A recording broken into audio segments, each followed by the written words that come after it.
70 વર્ષના એક દાદા મંદિરે જતા હતા. કોઈ ભણેલો ગણેલો પત્રકાર સામે મળ્યો. દાદા ઉભા રહો, ક્યાં જાઓ છો? મંદિરે જાઉં છું. કેટલા વર્ષથી જાઉં છું? બોલે 50 વર્ષથી. ભગવાન મળ્યા? બોલે નહીં. ભગવાનને કોઈ દી જોયા? બોલે નહીં. તો શું કામ જાવ છો? દાદાએ કીધું બેટા અહીં આવ. તને ખબર છે ઘણી વાર મોડી રાત્રે શેરીમાં ચોર નીકળે એટલે કૂતરું ભસે. બોલે હા, ચોરને ભાડે તો કૂતરું ભસે. એક કૂતરું ભસે એના જવાબમાં લગભગ ગલીમાં 20 કૂતરાઓ ભસવા લાગે.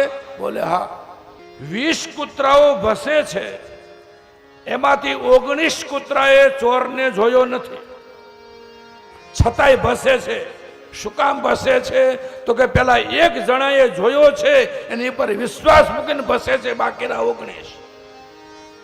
એક કૂતરા જેવું જનાવર જો જનાવર ઉપર વિશ્વાસ મૂકે તો કે માણસ ઉપર વિશ્વાસ ના મૂકી શકે. નરસિંહ મહેતાએ જોયો છે, મીરાએ જોયો છે, ધ્રુવે જોયો છે, પ્રહલાદે જોયો છે, અને મને એની પર વિશ્વાસ છે, માટે મંદિરે જાઉં છું.